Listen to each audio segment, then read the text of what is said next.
Hello, everyone. My name is Eric K. Thomas, and I am the editor-in-chief of the Quintessential Gentleman. And today we are speaking to a mogul, one of the most powerful men in Hollywood, because he is creating opportunities, creating paths for people to work, and having people be able to tell their stories for people of color, things that are not have not been done in the past. And he's really a pioneer in this space and really just taking over. And this is, of course, Mr. Charles D. King.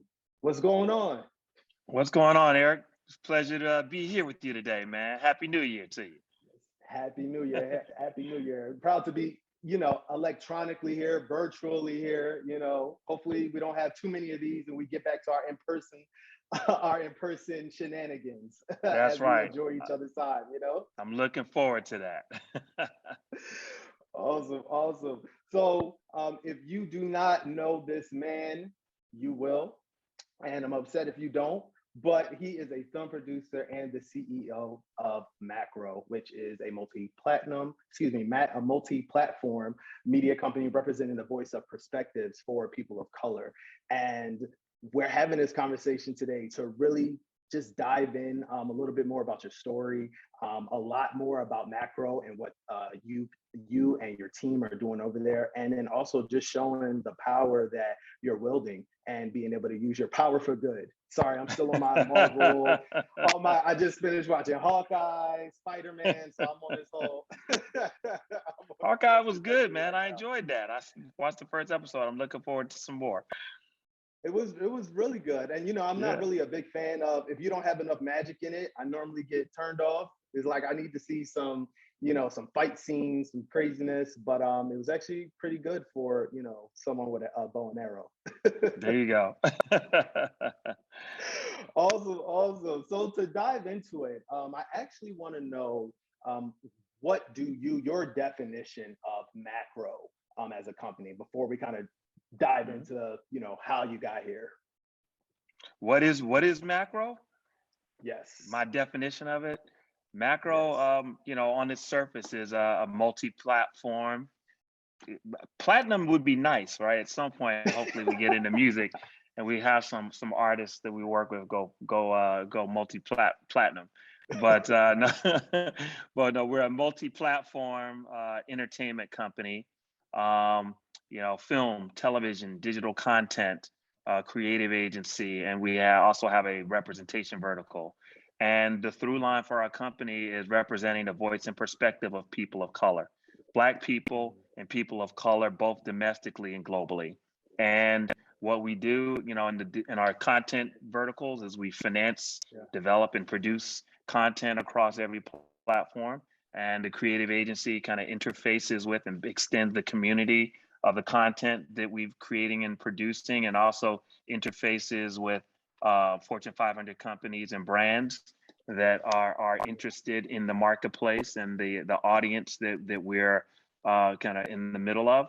And then our representation vertical represents, some of the biggest movie stars, filmmakers, and most, and as well as emerging incredible voices and multi hyphenates within, all of the various entertainment sectors. And we look at and we think about how this business, we're 7 years in, but we're yeah, focused on, how this base that we have here domestically extends internationally. And so I'd say, on the nutshell, that's where we are. But our plan will be to think about Disney, DreamWorks, yeah, other yeah, global entertainment companies that are around for generations. And our goal is for Macro to be one of those companies that lives far beyond my time that I'm here, and a brand that resonates, that's meaningful and significant for people of color, but also as for an even wider audience that really relates to, appreciates, and responds to the content that we've been involved in, that has universal appeal, and that's best in class. And so, so in a nutshell, I mean, that's some of it. I could keep going because I'm really passionate about the company that we've been yeah, building, but that's what it is in a nutshell. yeah, yeah. Now that's a lot, and it's not even scratching the surface. So that's amazing. So that's where we are now. Now going to take a couple steps back and see exactly, how we got to this point. So you were a poli-sci major at Yeah. Vanderbilt, and I will say my first question is, you went to poli-sci. Did you always want to be a lawyer? Was that your thing? Because I was a poli-sci major, and I wanted to be a lawyer too, but I never hit that button. I definitely did not always want to be a lawyer. Everything kind of evolves through life, man, where Yeah, you you think one thing and then you get exposed and you're like, hey, that actually could be more interesting. But no, I came to the idea of being an attorney somewhere between my junior and senior year at Vanderbilt. I actually, when I started at Vanderbilt, I was either interested in being in business. So at least I'm doing business, be a CEO you on of a that media part. company. So at least I'm doing that piece. But I think at that Right. point, I thought, was it a stockbroker? Because I didn't really know a lot about all the various, I mean, God, there's hundreds of avenues within the business sector. But I thought perhaps a stockbroker, but then my father is a physician. And so there was a Right. side of me, even in high school, that doubled up in all of my science courses. And so I thought maybe there was a medical kind of profession in the background. Yeah. But my Yeah. first year at Vanderbilt, that first biology class I took, that X'd that out right away. And econ 101 as well. So I was like, stockbroker, I'm not so sure. But I ended up Right. really responding to political science and communications, which is what I minored in. Okay. And then so like I think that it's important, no matter what you want to do in life, whatever your profession is, to get a strong foundation, and having a Mhm. strong foundation in terms of your educational background. And so Yeah. for me, having a strong liberal arts background with a political science degree, that became, just the sort of foundation that I was focused on in my Yeah. first couple of years there at Vanderbilt.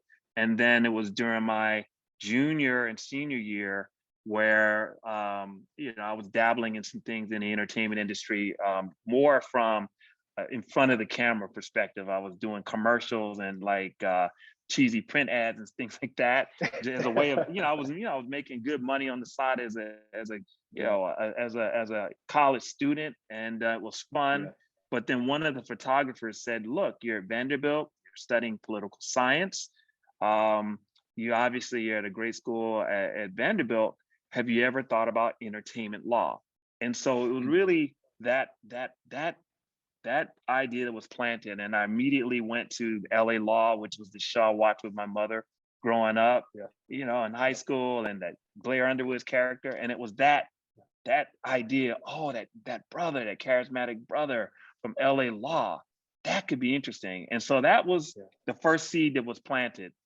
And it kind of just really grew from there as I, Yeah. graduated from Vanderbilt and did more research and learned about the field of entertainment law, and it kind of then evolved from there. And that was really the starting point to think about going to law school, which is, what I did after working for 2 years in the corporate world when I graduated. And then I went to Howard University School of Law after that. Yeah. You say that during your junior year, junior, senior year, you kind of had that pivot. That's when the seed kind of sparked for you to go into that sector. But the business piece, kind of doing my research, you said your father is a Yeah, pediatrician, right? that's And he correct. built a business. So you already Yeah. knew. And I just want to make people know that the business has been here for 7 years, but you wanting to own a business, wanting to be in this Oh space, yeah. you really always wanted to be there. Yeah, no, it was my father had his own practice. He was a pediatrician. Mhm. And I saw him go from being a doctor in one, like a private medical group, to launching his own practice. I think I was 8 years old when he did that. And I just Yeah. remember him building from, my mother was the receptionist, and, it went from, hey, no patients the first week to one patient the second, and, and just Yeah. watching him grow and build it, Growing. and became one of the, most prominent practices in Decatur, Georgia, just outside of Yeah. Atlanta. And Yeah. he was my soccer coach and my tennis coach, and he taught my sister how to play tennis. And he was able to be his own, have his own business and really have his own out, set his own hours while also making a difference at the same time by taking care of all these kids and really helping and building the community from using his skills as a physician. And so, I didn't realize, frankly, until I started having interviews like this, to be honest with you, of the impact Wow.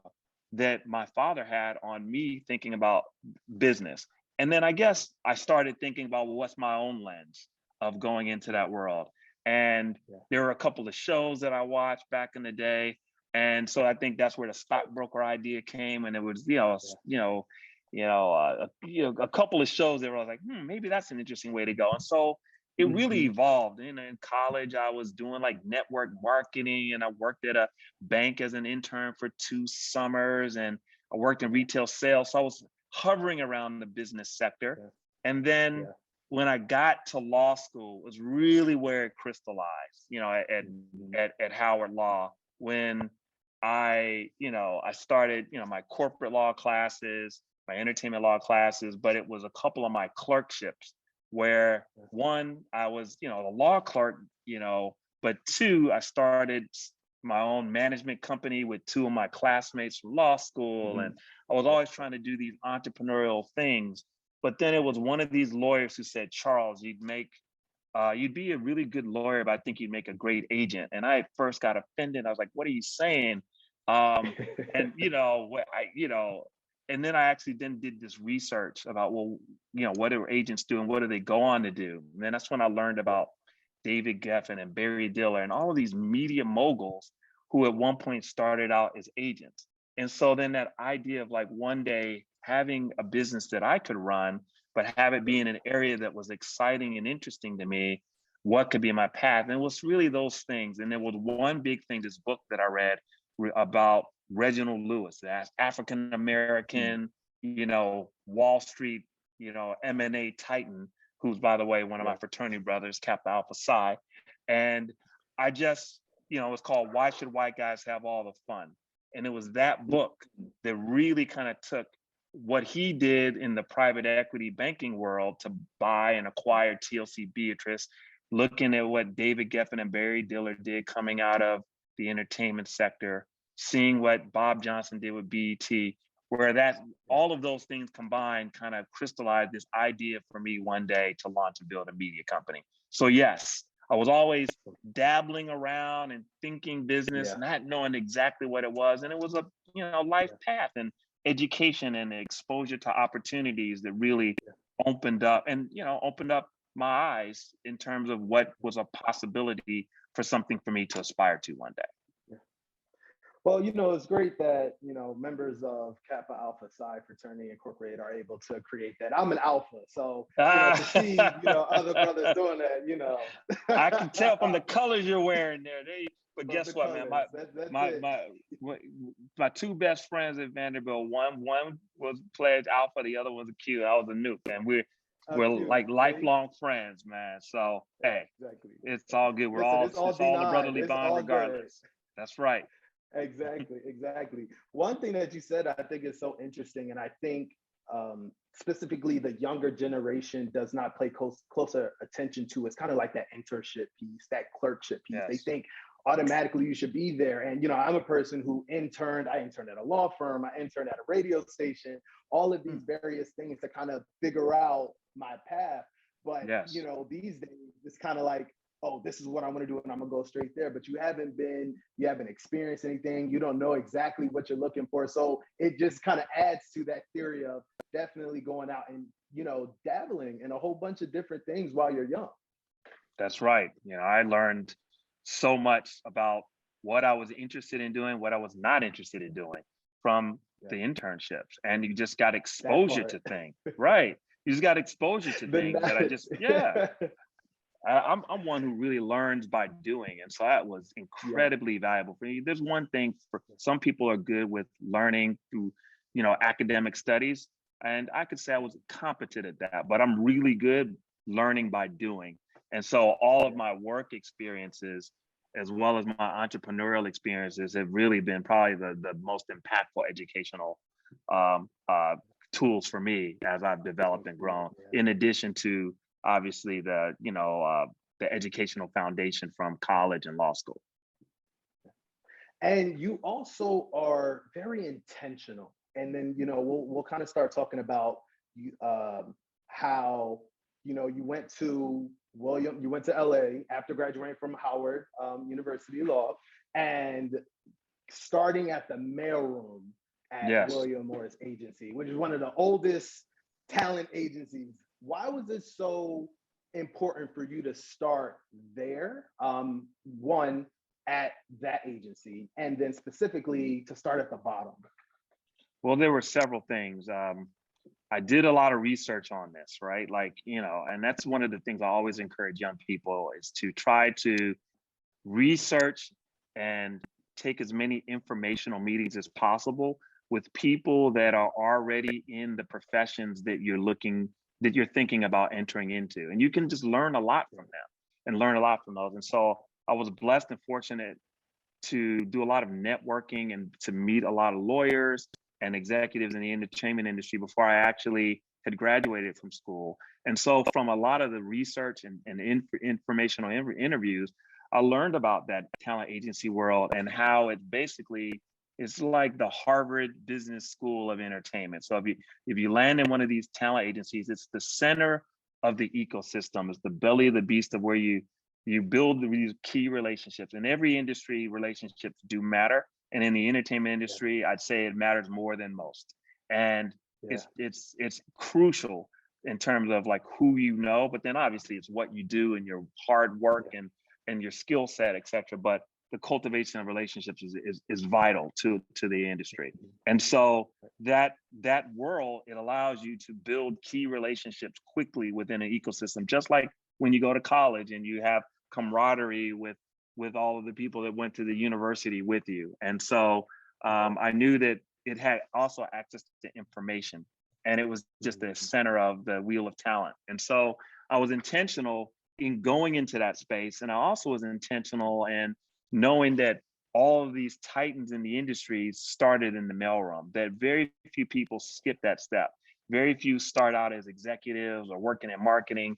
A few start out as assistants, but it was actually a badge of honor to start in the mailroom. And I also knew that for an African American, for one of us to go into one of these institutions where we have historically not been, that it's important for everyone to see you do all of the work that they did and then some, and then do it better than them. And so I knew that in order to do it, I needed to go to the very bottom, not start as an assistant, go into the mailroom, just like these other legendary people, then go to be an assistant, and then be an agent and a senior agent, et cetera. And that was one of the reasons why I chose to do it. And it was very hard to actually get into mailroom, but I was very fortunate through my networking to get introduced in and got an offer at 4 of the agencies within my first 6 weeks in LA. And I said, let me start at the oldest one in the business. That was William Morris. So I was definitely intentional about it. And it was because I was also educated from a lot of research, knowing that this was a route. It wasn't like pie in the sky. I had to explain it to my friends and family. And my wife now, who we've been married 21 years, but at the time we were dating, I was like, I'm going to go into the mailroom. That's going to sound crazy, but I'm going to go into the mailroom at William Morris, but here's where it's going to lead. And I even showed her like this Vanity Fair article that had run about other people and all these titans who had started in the William Morris mailroom and what they had gone on to do. So yes, I was very intentional. Wow. And in all of my moves, and usually most of the things that we've done, there's definitely some thoughtfulness and intention behind them. And then every once in a while, there's a little bit of luck. So yeah, of course. And also, just so people know, it wasn't like you had a lot of money. Even when you moved to LA, even being in the mailroom, if anyone can imagine, how much you got paid, it was definitely difficult at that time to, kind of strive for a dream. But also, technically, you're a lawyer, purposefully making a certain amount of money, in the mailroom, which I've kind of been around lawyer stuff. $300 a starting week in the salaries mailroom with $100,000 in student loans. Yeah, $100,000 in student loans. Yes. Yeah. It was pretty crazy. But Jeez. thankfully, those 2 years I worked in the corporate world before law school and Yeah. some really smart, going back to business, investments that I made in mutual funds and some stocks Mm. that I actually didn't liquidate while I was in law school, that I Okay. basically was able to survive off of, in addition to some family support, those first couple of years before it ran out. Yeah. And then by then, We're right my out. Had my wife, to get now it together girlfriend, then afterwards. she had Yeah. moved out and carried me the last year. We were Wow. partners. Wow. Yeah. Yeah, that's awesome. And kind of, it kind of mimics, your father too, because again, you said your mother was a receptionist, and I Yeah. know that your wife, Miss Stacy, is also it's the chief brand Chief strategist, brand right, officer. for Macro? Chief Chief brand brand officer. Yeah. officer. Yep. She does all Yeah. of our activations, and yeah, and then our family, we self-funded macro for the first 6 months Yeah. before we raised capital. And we had a team of executives. And so yes, no, we've been invested from day one. Yeah, yeah. I want to talk about, those stages of macro. I was reading that you said there were people that were interested in investing early on, but it didn't seem the conversations that were being had about where macro could go, you didn't necessarily agree with them, and ultimately, they didn't invest or whatever the case may be. But I think it's so important to kind of speak on, first of all, quick money. And I think that's all, Yeah. people just, oh, we just got an investor ASAP, let them get the money. But then, kind of hearing from you, and I'll let you speak to it. You said something about, people, exploiting, a particular demographic, and that's not of interest to you, clearly. Man, Eric, you've done your research, man. Just a little bit. Man. Yes.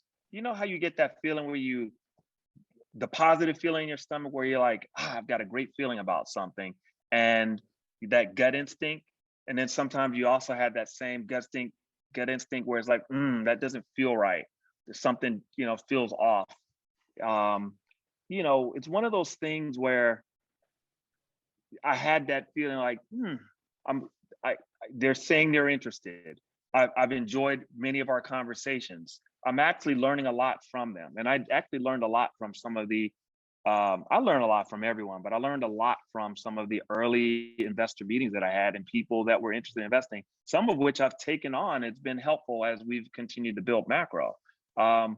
But I could tell that there was a short-term investment strategy that I didn't believe was in alignment with the long-term horizon for what we're building.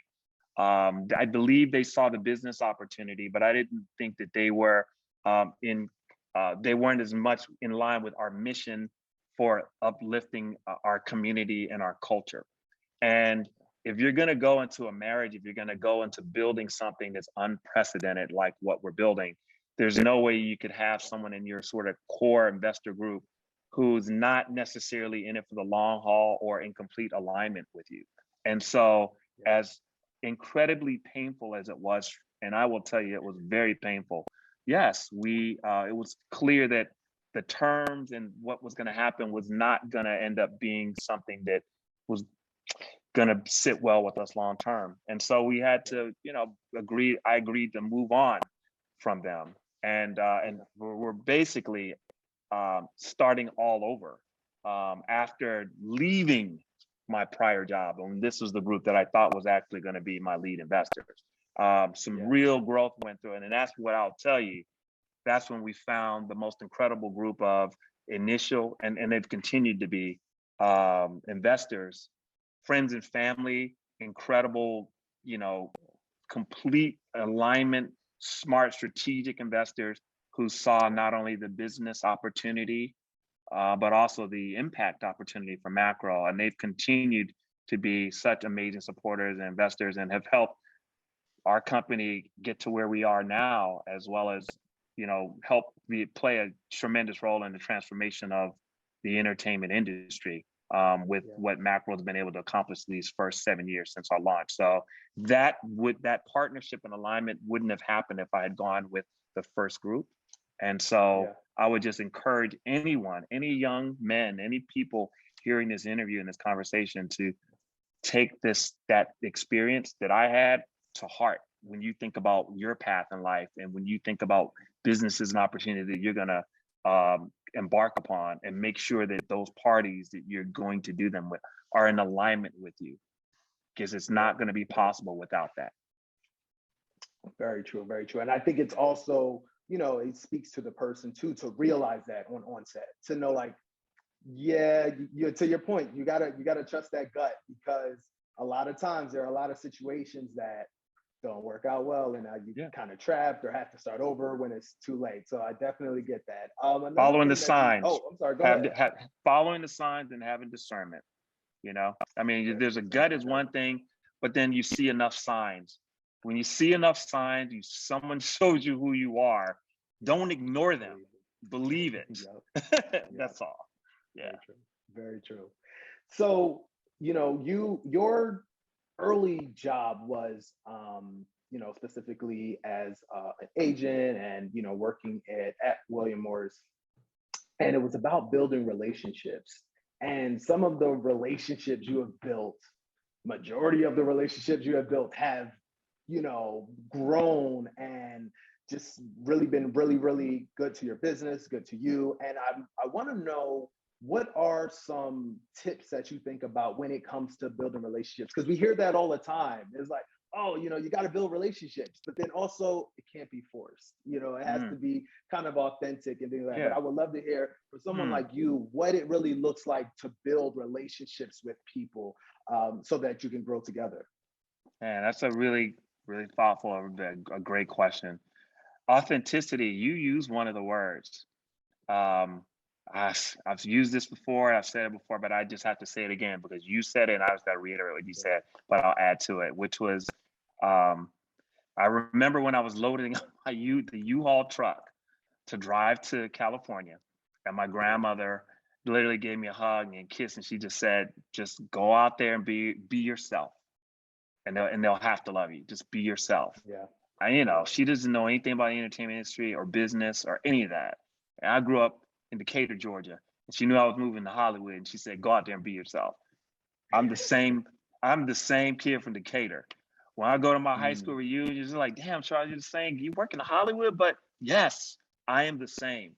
And when I was one of the top agents in our industry, partner at WME, and I would be out and about doing my thing, I'd actually have people at many times say, you're Charles King? There were people who would meet me and actually be like, you're Charles King? I'm like, who the hell were you expecting? Yes, I'm Charles King, because I'm the same down to earth guy from Decatur, Georgia. And, I recognize where my blessings have come from, and my base of my family, and the things that are most important. And I would say, in terms of building relationships, you can only build a relationship with someone being who you are. You can't be someone else. And you're not gonna be everyone. There are some people that have that true gift where everyone's going to love them. But normally, for 99.9% of us, and I will put myself in that category, they don't have to hate me, but they don't have to love me. But like, there are gonna be enough people that are gonna like you or care about you for who you are. And I find that I try to genuinely connect with the people that I connect with. And I also find that those experiences of meeting the people that I want to get to know, you put yourself in the orbit of where people that you'd like to get to do business with or hope to creatively work with or business wise or whatever. And you can't force the conversations. You can't force the business opportunity. You can try to have the organic way of meeting and connecting. And then if it's supposed to be, it will happen when you're authentically connecting and talking. You've got to know who you are. You got to know your business, what you're working. You've got to know theirs. And the other thing is, many people, I think, also look at relationship building as a one-way street. I actually I feel like I'm usually trying to figure out how can I help someone as opposed to what can I get from them. I spend a lot of Yeah. time, and even to the detriment of my schedule, by people are like, why are you always taking these meetings with folks? And I I I try to spend as much time as possible helping other people, giving them advice and a counsel, trying to encourage others, because and then what I found is through the years, many people who I've given advice to that and introduced people to end up becoming really successful, and they come back and hey, Charles, remember that meeting 10 years ago or 5 years ago, or you gave me this suggestion, you gave me that advice, or I connected two artists that went on to do something, and they come back and say, let's do something together. um, Yeah. I try to organically work in that way, and I feel like those principles that I've applied to my life and the way I've interfaced in the entertainment industry, I think are applicable in almost any line of business. So Yeah. authenticity and looking for ways to help and further other people's goals, in turn can come back to you where it'll come back around as you pay it forward to Yeah. others. Yeah. Yeah. That's so great. Great advice. Thank you. Thank you for that. Yeah. So Macro was created, and one of the first films was Fences, right? That was out of Yeah. Macro and racked up. Did very good. It was pretty good for the first films coming out of Macro. What was that pressure, that feeling when, one, everybody was speaking about it just from the public persona, our community, and outside of our community because it transcended all. But then also awards and things like that. What was that feeling for you as Yeah. like, wow, we Well, here? so that was our first movie that Macro actually studio film for one of the Okay. bigger studios, that where we came in and Yeah. said, let's co-finance. So Macro didn't produce it. This was Hmm. the capital that we raised, not only to build out the development and production side of our Yeah. business, but we also raised a substantial pool of capital to actually fund productions, to finance Hmm. movies, some of which we're producers on. But there are also movies. There are a number of movies, and Fences was the first where we came in and provided financing for a film that someone else produced. That movie was produced by Okay. Todd Black and Denzel Washington. And Denzel Washington was my favorite actor of all time. And like here it was, this was a movie that I had been tracking through my last year at William Morris. I Mm. worked with Kenny Leon, the incredible theater director who's now directing television and film. And I saw Viola Davis and Denzel Washington play those roles on Broadway in Fences. And I'd been tracking the development of it for a long time. So when it came around that here it was, I'm a year or so into Macro, they were looking to go into production, and Paramount Pictures, here it is, you've got Denzel Washington, Viola Davis, and the work of August Wilson, and Paramount Pictures was not going to greenlight the movie unless they had financial partners. And so if there wasn't Wow. a need for Macro, for Denzel Washington, Viola Davis, and August Wilson to for Macro and a company named Braun, we were the two companies Mhm. that together. We put up 75% of the capital for Fences. The Wow. other 25% came in for Paramount. So that was the first time we'd actually made a substantial investment like that in another project. And then look, it was incredibly, what an incredible opportunity to get to know and work with Denzel Washington and Viola Davis, Mhm. and for the film to get those 4 Academy Award nominations, and for Viola to win, Yeah. Best Supporting Actress. I mean, it was that if a movie like that couldn't have gotten made without Macro and Bronze Capital, then that Yeah. shows you the issues and the need for a company like Macro. So Yeah. yes, it was a beautiful, rewarding experience, Yeah. and that was the first of the studio movies, but there have been Yeah. many The others. studio movies. Yeah. Yeah. Actually, the first Awesome. one, I was actually just last night hanging out with Stephen Caple, but the very first movie we invested in was a smaller movie called The Land. And this really Mm. talented filmmaker, Stephen Caple, had this personal Yep. story about his experience growing up in Cleveland, Ohio. And that was the first project. And this was 6 months into launching Macro. I don't even think we'd announced our investors yet. And we put capital into that. And that movie, The Land, ended up at Sundance, that festival, 1 year after I launched Macro. Stephen Caple, the film got picked up by IFC, but Stephen Caple went on to direct a massive movie after that called Creed 2. Called Creed. Yep. And now he's in post-production on the latest Transformers film. The Wow. movie that our first movie that we co-financed, The Land, Stephen Capel. Yeah. Now he's in post on Transformers. Wow. That was his first film, Wow. and that was our first Yeah. film as investors. So Yeah. things have just gone from there. No, but and you see how given the opportunity, and that's why, and for me, that is why you and Mac is powerful, because you have the actors and things like that, but the ability to put people on and to help tell these stories for them to branch out and do things, that's what is needed. And kind of goes into my next question, which was again doing my research, and I saw you said when everything was going on about Oscar so white, hashtag Oscar so white, and you said, it's less about the Academy Awards and more about the industry. And I wanted to know more of like your thoughts on that space and where we are now and where we were then.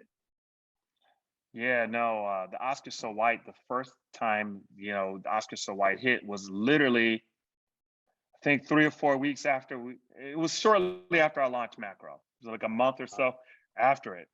And everything that I'd been saying in my press releases and everything, here was Oscar so white, happened. And all that was just, the Oscar so white is less about the Academy Award, is less about the Academy, the Motion Picture Academy and the Academy Awards. Yeah. And it was more symbolic of the larger issues around Hollywood, what movies are getting made, who's making them, who's telling them, who's getting opportunity, who's getting the resources, who's being provided the resources and platform and opportunity for their work to be shown in a level of excellence to be able to get critical acclaim. Now, yes, you could factor in the makeup of the Academy and maybe sort of the disposition of people to maybe vote in a certain direction if they're not watching the movies the way they're supposed to, and they can't relate, or or they've got their own kind of unconscious bias. But either the bigger issue was the underlying issue about what was getting made and what was not getting made, and how few of our stories were getting told, and we're getting told from our perspective, and for the filmmakers to be empowered to tell them in an unabashed way and to have the tools and the support to tell them with a level of excellence. It's like tell someone to go create an Academy caliber movie, but you give them chicken scraps to go do that with, or or the material isn't developed at that level. You understand what I'm saying? And you can't pay the actors in the right way.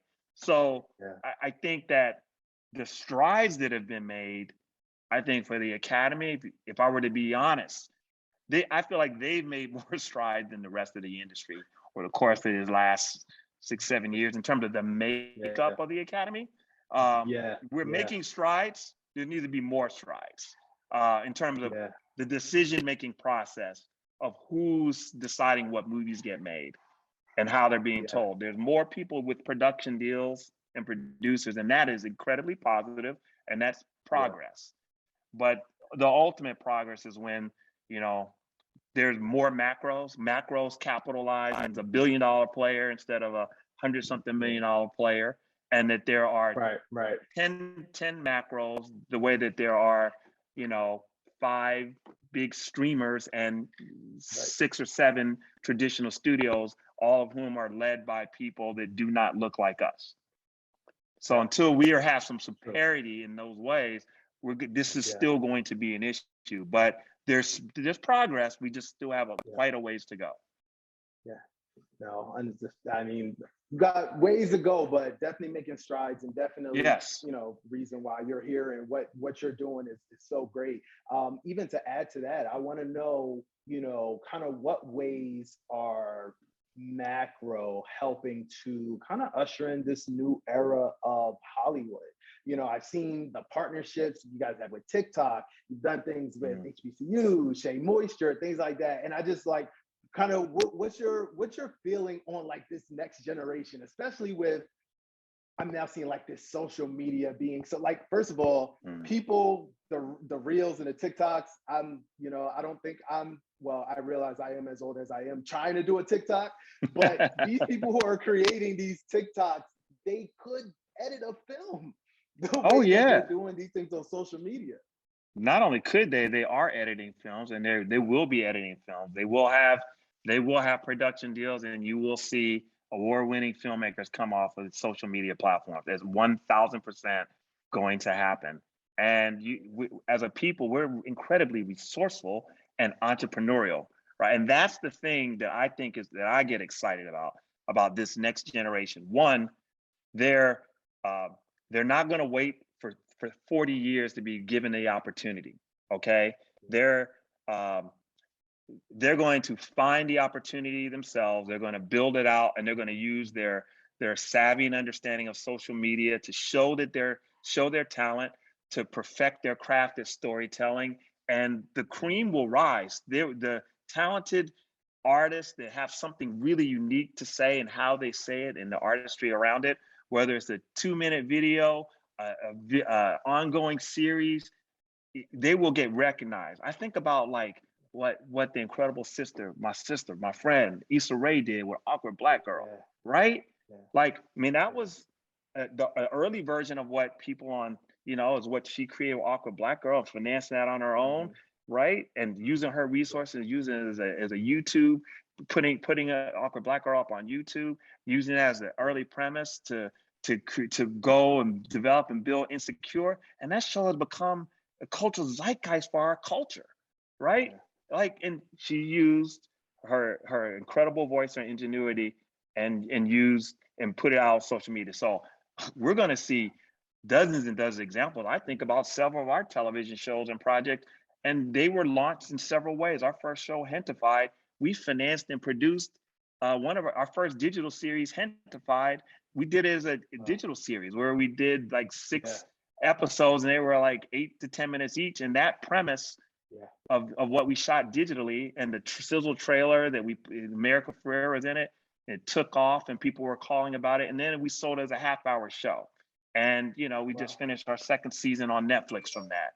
Or I think about Yeah, Raising Dion, our first television show. The creator that Dennis Liu Dion. created right, he created a sizzle short about this Yeah, 8-year-old kid who was a superhero being raised by his mother, yeah, and he created a yep. graphic novel that went with it. It took off virally. Wow. Everyone in town chased it, and he ended up with a deal at Netflix, and he took meetings all around town. Michael B. Jordan and Yep. Macro were one of those meetings, and we then became producers on the show because of all the meetings he had, we really all connected. But Yeah. he took it on his own. So TikTokers, people on IG, yes, that's going to happen. So for Macro, of course, we're going to work with A-level movie stars and filmmakers and film and TV, but it was important for us to have a partnership to do something like TikTok Black Creators partnership. Yeah. And the same thing we're doing for Latinx community with TikTok. And Hmm. why we have a digital studio, while we're developing podcasts in addition to our television shows and our features, because that's where you're going to also cultivate new voices. And it's important for Yeah. us to continue to finance movies independently. The movies like The Land, movies like Sorry to Bother You that we co-financed and Hmm. alongside Yeah. Nina Yang's company when she's produced alongside of us, right? Like, it's important to, Yeah. that's the Boots Riley movie. It's important for us to be able to do those things independently as well as make the Yeah. studio films and films with streamers as well, because that's where our new Yeah. voices are going to come from. And then next thing you know, we would then gravitate towards doing larger event type movies together with them as well. Yeah. Yeah. No, that's great. Listen, it makes sense. And also being able to, discover that talent early That's on, right. and cultivate it. It's really authentic as one of our catchphrases for the interview, but also it does, really does bring a different perspective to a That's lot right. that we can see. And gatekeepers can't To stop those young kids from expressing themselves. And that's why you're going benefits to to see social so much media. more. There was one thing I Yeah. left out about the next generation. I love the Sure. fact that they collaborate with each other and support one another. And they're not about that older school mentality of crabs in a barrel. that they lift each other up. And that's where I feel like we're going to really see a difference, and why I don't think we're going to move backwards, which is why once again, I look at Issa Rae and all of the incredible Black creators and filmmakers and writers on that show who she's empowered. You look at the brilliance of what Donald Glover's done in Atlanta and the all Black writers room, like, and empower, and then on all the projects that those incredible writers are now working on. Yeah. He didn't say, hey, I got to be the only writer up in the room. I got to do all the episodes. Like, it's from that sort of thing. And these young creators in that generation, that's where we're going to see stuff change, is why they're supporting and building up each other, which is what they don't expect. Oh, that's true. Right. And as your example, Issa, she said, network across. That's her famous line, being able to, find people that's interested in doing the same thing and, put it together. That's why Macro partners up with so many incredible people. We're not working on our projects by ourselves. We've got projects with almost everybody I've named, because we're all mission aligned. And we believe, just like with Judas and the Black Messiah, how Ryan Coogler, my brother Ryan Coogler and his company Proximity, and Macro and Shaka King, how we came together on that. And that's why I feel like real brilliance comes from those collaborations. No, that was a phenomenal movie. So again, kudos on that for Thank sure. And then, it's even like me kind of understanding too, even this world from executive producer to actually producing, because this one, you were really like, Judas, you were there on set. How was that experience? It was, man, it was so funny. This past weekend, it's so crazy when I'm flipping through the channel sometime, and it's actually happened now a couple times where I pop on and then there's one of our projects that's on, and I wasn't expecting it to be on. And that happened literally this weekend with Judas and the Black Messiah. And to answer your question, it was a life rewarding, once in a lifetime experience that was incredibly positive, challenging. Real growth happens when you step outside your comfort zone. Being on a set in the cold of, freezing rain and snow and whatnot, through the winter, I was not in some corporate boardroom. I wasn't out making presentations. I was out there in the middle of it. But it was really rewarding to have that experience and to be there every single day, and to have that experience from all the drafts of, the scripts, alongside the village that made the movies, alongside Ryan Coogler and Seville Haney and all our partners and my colleagues. For me, beyond just the business side of financing movies and building a media company, to go down that deep creatively, for me, has given me that much, even a deeper appreciation for the true artistry and brilliance and the hard work that goes into production. Really does. And so that experience, and then to have the outcome of such an incredible story that's resonated on that level, about a subject matter that I care so deeply about, and for Chairman Fred Hampton and his family, and for the lifelong relationship that we all have now from that, and for the fact that I know more of the world will know that story. Whatever gripes I had, and I was definitely had some gripes, because it was tough being away from my family for a 3-month period. But it was beyond rewarding, and it's gonna make me better as a producer for other projects that I do produce. But even more importantly, as the CEO of our company, for my colleagues that run our film group, for our colleagues that run our television studio, because I've had this experience now twice of really being deeply embedded in a project every single day. And I think it will only net more positive results for the company, but also as we collaborate with other producers, because I've had the experience myself, not theoretically, not from negotiating a deal as an agent, but actually being out there myself. And so I'm glad I had the experience, and it was one where it needed to happen, and I'm just blessed it was able to happen on that project with that incredible team. Yeah. Oh, that's awesome. That's great. Definitely being a part of it, and it's kind of like, I feel like the mailroom kind of story where it's like Yeah. actually being in there and all Yes. aspects of it to see how it works. Yes. Absolutely. It was invaluable to have that experience. And you gotta go through some pain, and you've got to have those experiences in order to grow. So, To you be know, resilient. I Have to I be definitely will resilient. do more of it, but I have to also focus on building the company first. I get it. Awesome. Well, I know you are very, very busy. I want to take this time to just again say thank you for this interview, this conversation. It was amazing. Everyone will see that he will be on the cover of our Power issue coming out in February, which at the point where you listen to this, it'll be February. But we're super excited to have you and just appreciative. You're doing such an amazing thing and inspiring. And thank you so much. Thank you for having me, and thank you for providing such an incredible platform like this, because it's needed for our community. It's needed for our Black men. It's needed for Thank us.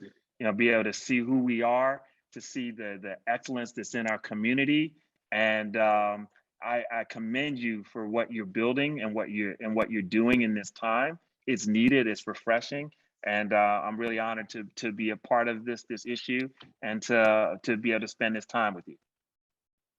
Great. Thank you so much.